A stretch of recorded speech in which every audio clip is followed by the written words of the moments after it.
Hey team, welcome back to Music Business Essentials.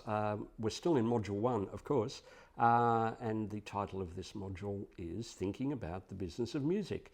And I'm hopeful that already you're thinking a little bit about the business of music in a slightly different way than you were before the first two lessons.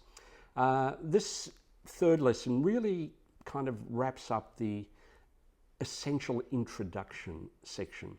And what I wanted to share with you is our philosophy, both in this course and across the Vampr Academy, about the way that we teach. And I think you'll find it fairly interesting. Okay, one very important word comes up first, and this is central to our teaching philosophy. That word is honesty. Vampr Academy across the board seeks to provide one key outcome for you, and that is to provide you with accurate, current, thoughtful and useful information. Accurate, current, thoughtful and useful. We don't go through the motions when delivering this course. We've actually gone to a lot of trouble to ensure that the content that we give you fits those four descriptions. Now, we're not one of those courses that claims to provide a shortcut to guaranteed success in the music industry, because there is no shortcut to guaranteed success in the music business. There's just not. So if you've Googled, which you probably have, how to be successful in the music industry, you have probably been hit up by a bunch of ads saying things like 3 surefire ways to get a record deal, or 10 steps to guarantee you 5 million streams on Spotify, or how to get your songs on blockbuster movies. Well, I don't want to be, too mean about this, but the fact is you're being lied to. There is no surefire way of doing any of those things. So we don't claim to be able to make you a superstar in 3 weeks or anything along those lines. It's just not right, and it goes against the entire ethical basis of what Vampr is. This is definitely a course where honesty is its #1 foundation. All right, our second key principle is that our content has to be relevant. What we're not here to do is meander off into our own little academic world. I'm not trying to get a PhD from doing this course. It's not an academic course. Having said that though, the music industry has been studied extensively in the academic world, and a lot of the work that some really smart and well-researched and intelligent people have done is good work. And so we draw on that. And as a professor providing a course at the University of Melbourne, I do have a side of me that respects that academic rigour, that serious study of the music industry. So we definitely do draw on that body of academic work from time to time. However, we also draw on a very deep and practical knowledge of leading music industry participants. Now, when I wrote this book, Welcome to the Jungle, Navigating the Music Business, I interviewed around 100 really successful people in the business of music. And the reason I did that is because I definitely don't know everything, and neither does any one of these people. But collectively, that wisdom of the group is something that I draw on every time I teach a class, whether it's here at the Vampr Academy or whether it's in an academic institution. So in the Music Business Essentials course, you'll see I often refer to the thoughts and ideas and hard-won experience of industry professionals, including some very successful artists who understand the business of music in the way that you artists intend doing so. So our content is relevant. All right. As an artist, you need to make smart decisions. you need to make smart decisions about your music, you know, your melodies, your sounds, the effects that you put on in the recording studio, where you play your shows, what you say lyrically. They're creative decisions. Realistically, most of your creative decisions are not driven by rational thought. They're art. Art is rarely rational. We understand that because art isn't rational, it's hard to switch your brain to another mode and become rational thinkers when it comes to the business of music. We understand that your art is a reflection of you, your life, your emotional makeup, and those things rarely are rational. So, a lot of artists live by the cliche, or at least start their career living by the cliche that art and commerce don't mix. And we understand exactly why you think that. But the fact is that art and commerce do have to mix. We understand that art and commerce do have to mix. In order for you to reach an audience, in order for you to build a sustainable career, it's really important that you understand how the business of music can help you. Now, sometimes that means that you have to also understand how you can help the business of music. And we'll talk about that in a subsequent lesson. I'll give you a preview. It's called Partner Mindshare.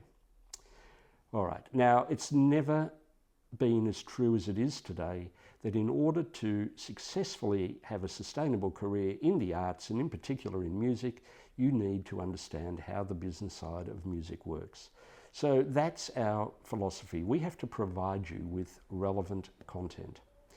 Now, the final underpinning principle of what we do when we construct this course and deliver these lessons is that we treat you as entrepreneurs. Now, you've all heard the word entrepreneur, and some of you might think that it's a kind of dirty word. It means people who try to make money or something like that. That's not what we mean when we talk about entrepreneur. We recognize that the nature of the music business these days is that an artist needs to operate as a small business, or in fact, probably a micro business is a better explanation.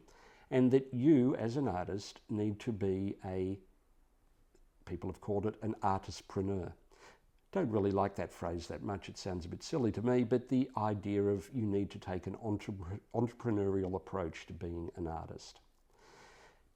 These days, as we're well aware, we've read in the press 100 times that 60,000 songs get uploaded to Spotify every day. I don't know who first came up with that number, but that's the number that gets thrown around a lot these days. Now, that's a lot of competition. That's a lot of white noise. How do you get noticed?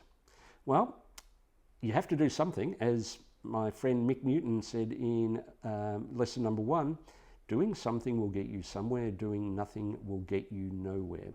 So, someone who does something, believe it or not, is actually the French translation of the word entrepreneur. That's what entrepreneur means. Look it up if you don't believe me. So we regard you as being an accidental entrepreneur. You didn't roll out of bed this morning thinking, today I am going to be a business entrepreneur. Hopefully you rolled out of bed this morning with a brilliant idea for a song in your head.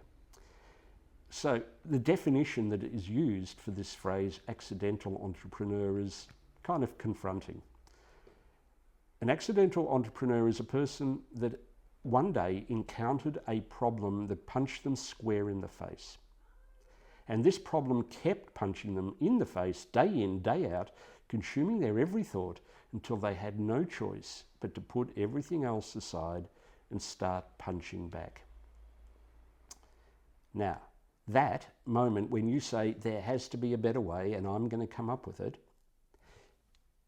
is what defines an accidental entrepreneur. And if you look at some of the incredible business success stories, not just in music but across all types of industry, what they do is they solve a problem, and it's normally a problem that they've encountered personally. They seek that solution and suddenly discover that, wow, a lot of other people were feeling the same angst and suffering the same problem I was, and they found themselves being an entrepreneur. Now, if there was one simple way of solving every problem that every artist has, it probably would have been discovered by now. Your problems, your challenges, the hurdles you have to jump are slightly different to the other hurdles and challenges faced by other artists. There's no two artists that are completely identical, but there is a lot of things that artists do have in common that there are solutions for. And a lot of those solutions are pretty much what creates the business of music, finding solutions to the problems that artists face in connecting to consumers, customers, fans, an audience, however you want to describe it. So there is no one size fits all, no single approach to the business of music that will work for everyone. It's a really interesting business in that way. You know, if you're going to do heart surgery, you can't just make it up as you go and, decide, I'm going to do a totally original way of dealing with somebody's heart problems. No, you pretty much need to follow the correct procedures. The idea of, I might make it up as I go is not going to work in that area. It's one of the unusual things about the music business. And that is, there is so many examples of different pathways to success. There are so many examples of different pathways to success, and there are no rules and no prerequisites for entry. So whether you're an artist, whether you're a manager, a booking agent, a tour promoter, or a publicist, here's the fun thing about the music industry. You don't need a qualification to start a business doing any of those things. You don't need to have a music degree to be an artist. You don't need to have a law degree to be a manager. It's a very wide open industry, and as a result it's really suited to entrepreneurs, people who want to identify a problem and find their solution to that problem. Imagine if lawyers or doctors or airline pilots operated the same way. Imagine if an airline pilot was not an airline pilot but just a normal person who woke up one morning and said, I think I'm going to fly planes today. Why not? And yet a manager can wake up one morning and say, I think I'm going to find myself an artist and start managing. It's kind of interesting when you look at it that way. So we need to draw on that kind of entrepreneurial knowledge. So we treat you as a small business operator, an entrepreneur. In a way, as an artist, you are the founder of your own startup. And the knowledge we provide is knowledge for people commencing their own startup. Your career is a startup. It probably won't grow into something as big as Facebook or Twitter, and you probably don't want that anyway. But we treat it as a startup. So we don't expect you to do exams or turn in assignments or anything like that, although if you feel like, using your knowledge and putting it down on paper to help you clarify your understanding, that's great, and I'm very welcome to suggest that you do that.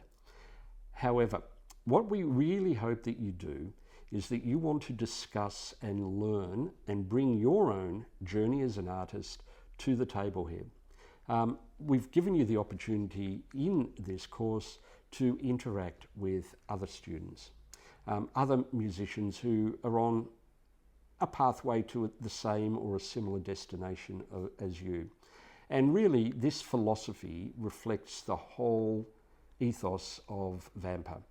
Vampr's slogan is Discover, Connect, Control. And that's really what this Music Business Essentials course and the Vampr Academy does.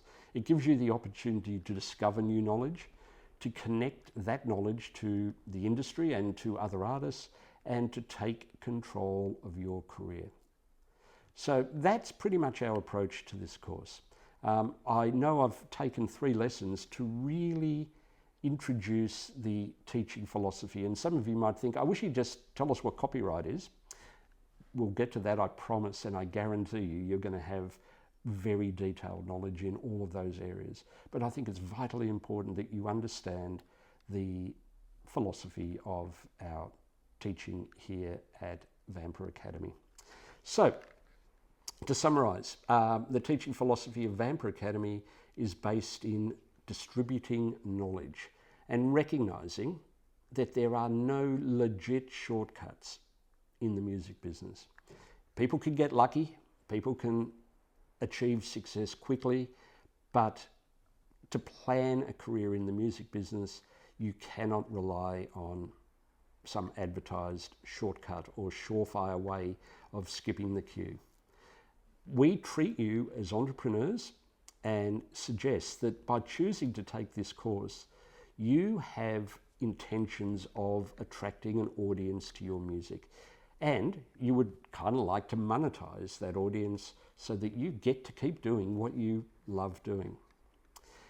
With this in mind, what our guiding principles are honesty and relevance. Honesty in the sense that we are not here to lie to you and promise we have the secret to global superstardom. No such thing. And relevance in the sense that we provide you with these types of knowledge. Accurate, current, relevant knowledge. And we also provide you with tools, exactly the same way that you have tools in making your music. We provide you with a set of tools that will assist you on your music business journey. So hopefully by now you really do have a deep and genuine understanding of what we're trying to achieve here, and we would love for you to come along on that ride along with lots of your music artist peers. All right, thank you for hanging in there, and I'm really looking forward to delving into a lot of the details in this music business essentials course. Cheers, see you later.